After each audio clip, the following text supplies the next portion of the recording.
Quero que abram as suas Bíblias no capítulo 24 de São Mateus. O capítulo 24 de Mateus, começando com o versículo 36.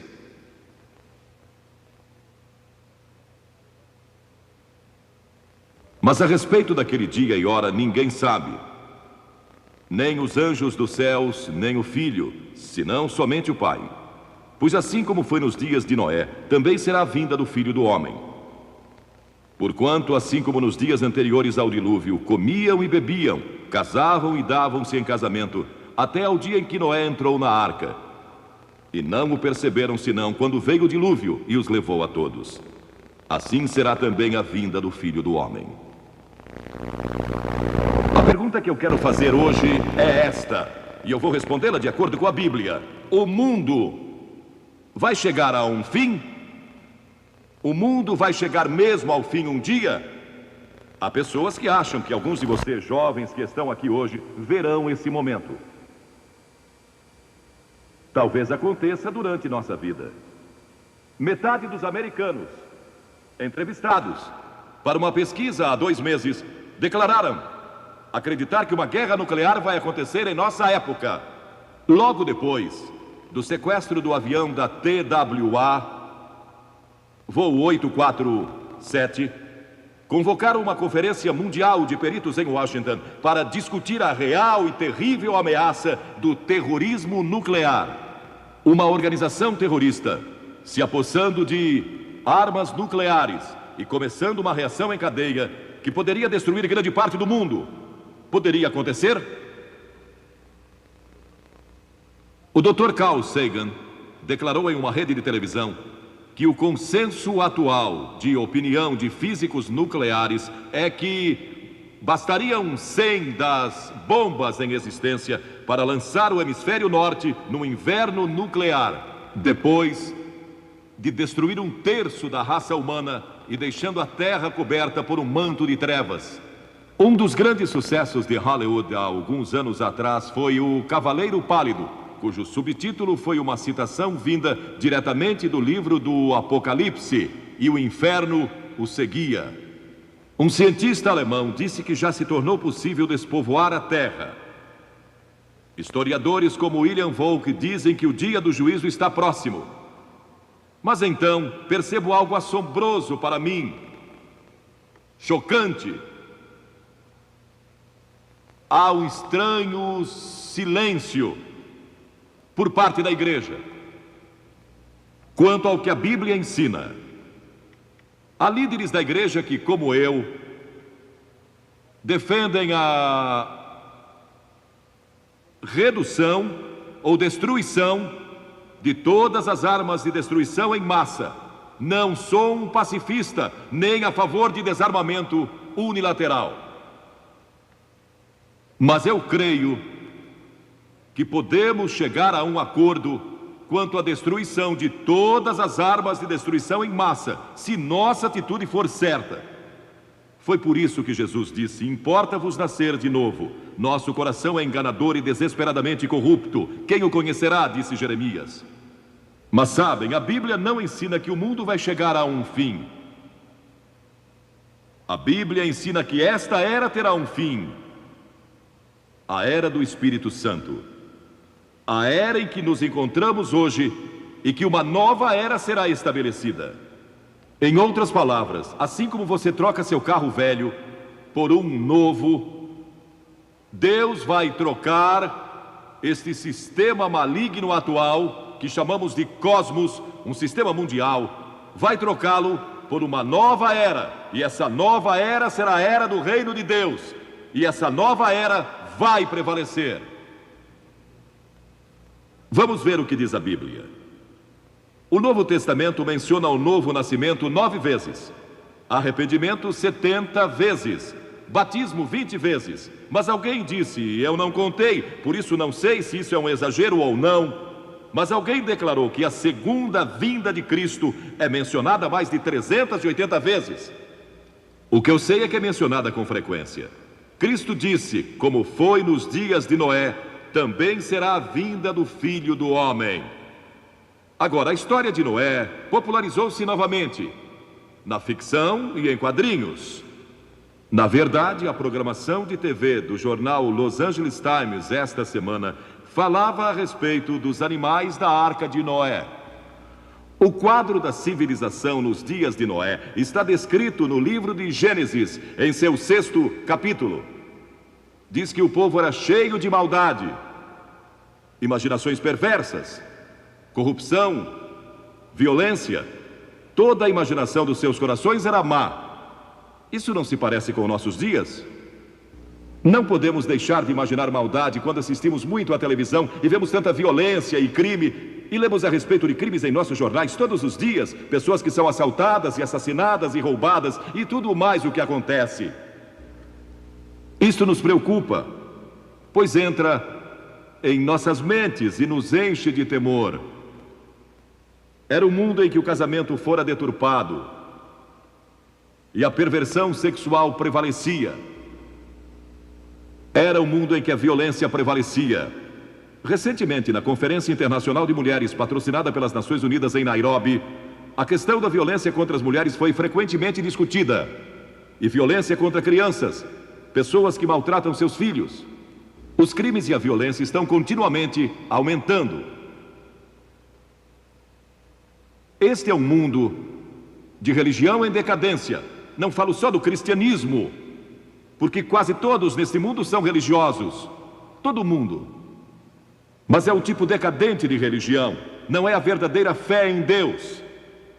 Mas também é, e era então, um mundo ameaçado pelo julgamento de Deus. Deus disse: vou julgar esta geração. Agora Deus disse: vou julgar o mundo, vou fazer com que chova por 40 dias e 40 noites, e vou destruir o homem que criei, por causa de sua maldade. E vou começar com a raça humana outra vez. Mas então Deus viu um homem, em meio a toda aquela sujeira e maldade, violência e perversão, viu um homem que servia a Deus. Seu nome era Noé. Noé ousara andar com Deus. Ele tinha fé em Deus. E verdadeira fé mostra como você vive. Ele vivia uma vida disciplinada. E era um homem de integridade moral. Ele adorava a Deus e ousou servi-lo. Ele era um não conformista. Zombavam dele em seu lugar de trabalho e zombavam dele nas reuniões sociais às quais comparecia. Seus vizinhos e amigos não conseguiam entender. Eles diziam que ele era estranho, porque falava a respeito de Deus e orava e cria em Deus. Cria que Deus controlava o mundo. A Bíblia diz que pela fé, Noé, note, pela fé Noé, sendo advertido por Deus sobre coisas que ainda estavam por vir, movido de temor, preparou uma arca. Deus disse: vou mandar um dilúvio, mas tenho que salvar Noé e sua família. Noé vive para mim, e Deus não pode julgar uma pessoa que vive para Ele. Uma pessoa que chegou a Cristo e à cruz, que recebeu o perdão dos pecados e que vive para Jesus Cristo, não pode ser julgada. Já nenhuma condenação há para os que estão em Cristo Jesus. Você nunca comparecerá diante do trono do juízo. Se crê em Cristo, Ele é seu lugar de refúgio. E Noé não podia ser julgado. Então Deus disse: preciso achar um meio de salvar Noé e sua família. Então Deus veio a Noé um dia e disse: Noé, eu vou destruir o mundo e começar outra vez. Quero que construa um grande navio e que o faça de cipreste. Cubra-o de piche por dentro e por fora. Faça-o de 150 metros de comprimento, 25 de largura e 15 de altura, com 3 andares, e põe uma janela e uma porta. E comece logo. Vocês podem imaginar como aquele povo zombou? Construir um imenso navio, tão grande quanto o moderno transatlântico, no meio do deserto, onde nem havia água. Mas Noé, eu imagino, era membro do sindicato, então conseguiu alguns operários. E começaram a construir aquele navio. E imagino que tenha se tornado uma grande atração turística, como a Disneylândia. Pessoas vinham de todo lugar para ver aquele homem maluco, construindo um navio no meio do deserto. E sua única base era a palavra de Deus, nada mais. Agora, hoje em dia, Você e eu temos a palavra de Deus que prediz o futuro juízo de Deus sobre o mundo. Mas também temos todas as evidências científicas do que pode acontecer. E provavelmente vai acontecer, de acordo com muitos dos nossos cientistas e líderes políticos. E se houve uma época em que o coração dos homens tremeu de temor devido à incerteza do futuro, sem que ninguém soubesse o que fazer, é hoje. E se não encontrarem uma resposta, adeus. Isso se Deus não intervir. E é exatamente o que vai acontecer. Deus vai intervir. Cristo vai regressar. E esta é a gloriosa esperança que todos temos no coração.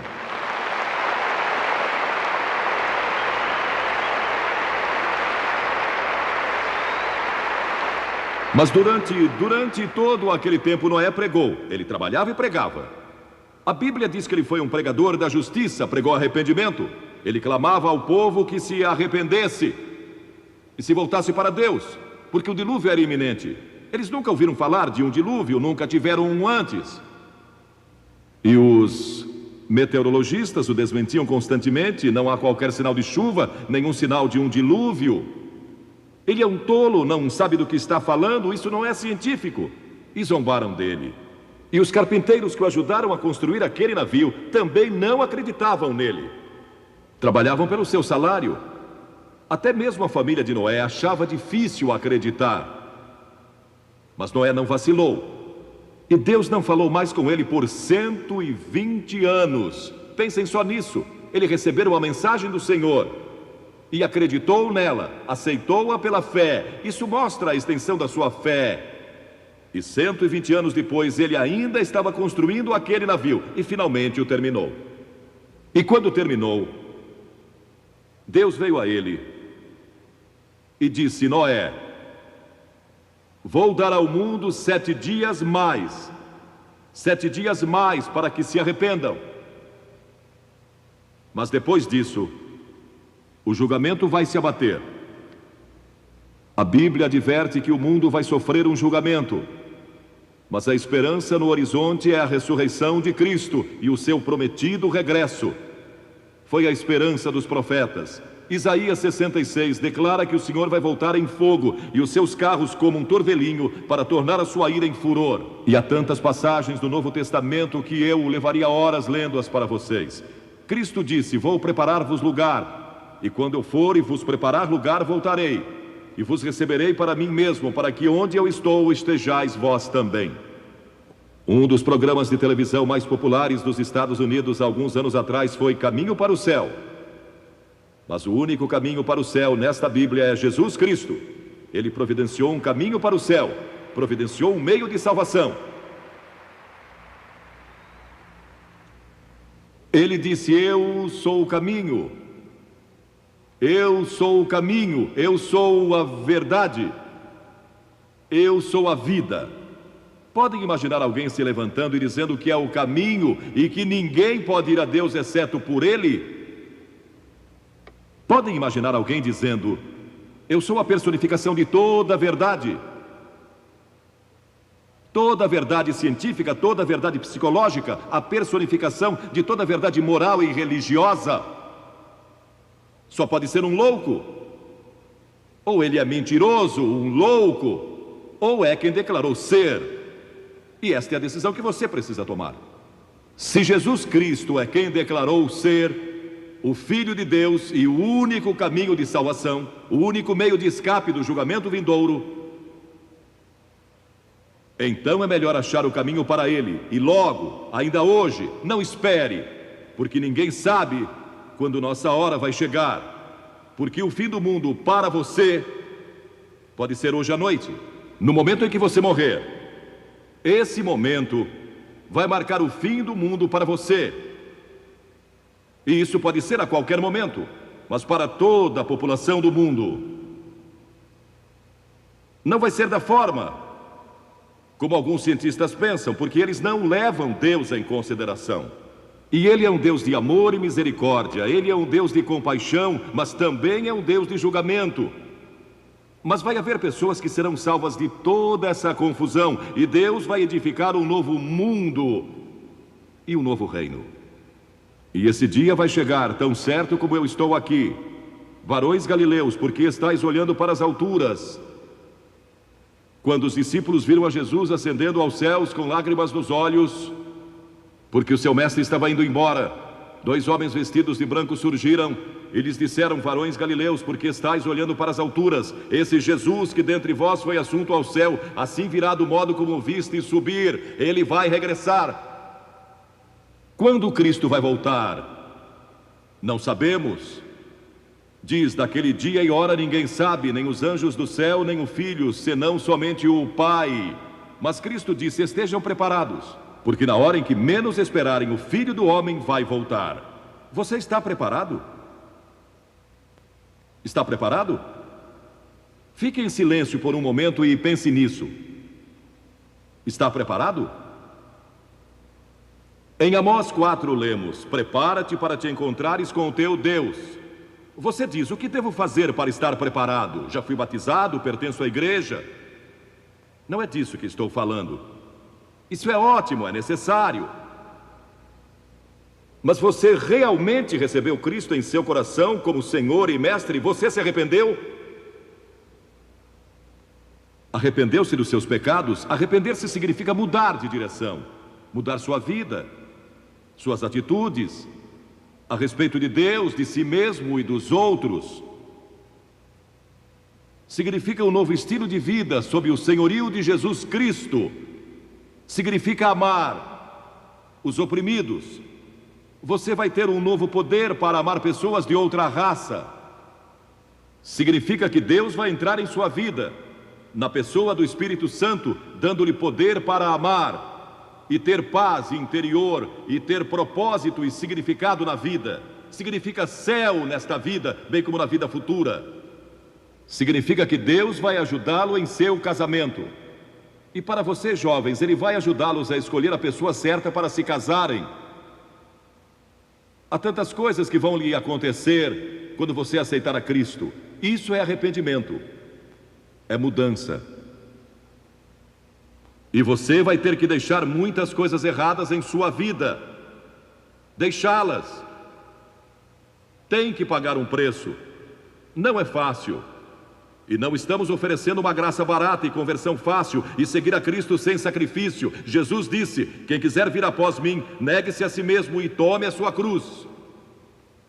Não vai ser fácil. Paulo disse que todos que quiserem viver piedosamente em Cristo Jesus serão perseguidos. Você será rejeitado por muitas pessoas do mundo. Muitos não vão entender e vão zombar de você como zombaram de Noé. E sua fé precisa estar em Cristo. Ela não precisa ser forte, sua fé não precisa ser grande. Pode ser do tamanho de um grão de mostarda, que mal pode ser visto, mas se for colocada em Cristo é suficiente. Então você se arrepende e crê e entrega sua vida a Cristo. Está pronto? Está preparado? Você veio a esta reunião hoje provavelmente pensando que vai viver muitos anos, mas você não sabe.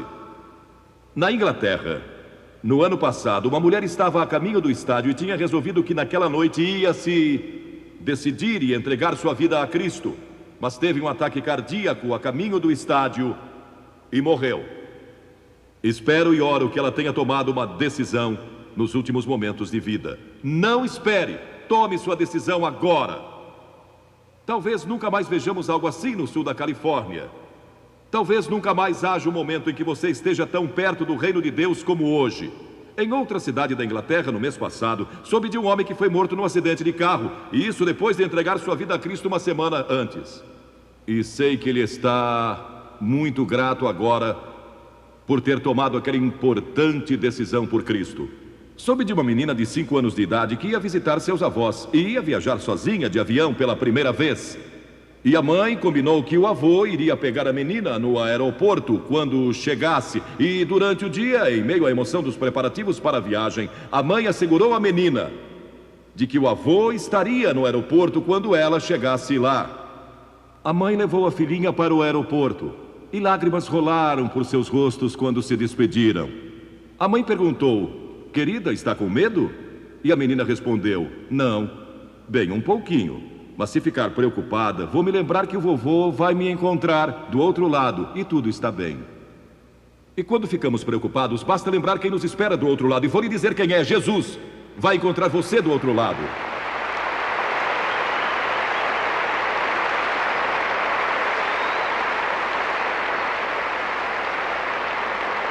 Você pode se decidir hoje. De Sheffield, na Inglaterra, no mês passado, uma senhora me escreveu que há um ano atrás seu casamento de 21 anos estava se desmoronando. Os papéis do divórcio estavam assinados. O marido estava nas passeatas da greve dos mineiros. E a família tinha que viver do seu salário de enfermeira. E ela estava tendo um caso com outro homem. Sua filha estava tendo sérios problemas emocionais por causa de desemprego e da situação familiar. O filho de 13 anos já estava envolvido em crimes. E um ônibus com um grande slogan passava por sua casa todos os dias e dizia: Billy Graham, vale a pena ouvir. Foi o que usaram como slogan daquela cruzada em Sheffield. E passava pelo lugar das passeatas, onde estava o marido, dia após dia. E aquilo perturbou-o tanto e não o deixou em paz. E finalmente ele não aguentou mais e disse: vamos lá, vamos ver o que esse Billy Graham tem a dizer. E com relutância foram com ele para ouvir o Evangelho. Eles todos aceitaram a Cristo. Foram perdoados, transformados, e seu amor foi restaurado pelo poder do Senhor Jesus Cristo. E isso pode acontecer com você hoje.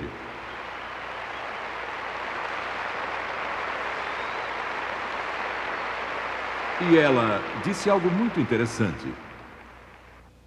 Ela disse obrigada por ter dado sua vida a Cristo há anos atrás. E por ter vindo aqui para salvar nossa família, que estava à beira da destruição total. Uma mulher aqui veio para rededicar sua vida a Deus, para que Ele a ajudasse a vencer a amargura que tinha contra seu marido, que a abandonou, e então voltou sem sequer pedir perdão. E enquanto estava sendo aconselhada, ela olhou por cima do ombro do conselheiro para esta parte do estádio e, assombrada, disse: lá está meu marido. Ele veio à reunião, ouviu a mensagem e entregou a sua vida a Jesus Cristo. E eles saíram do estádio com os braços em volta um do outro. Isso é o que Cristo pode fazer.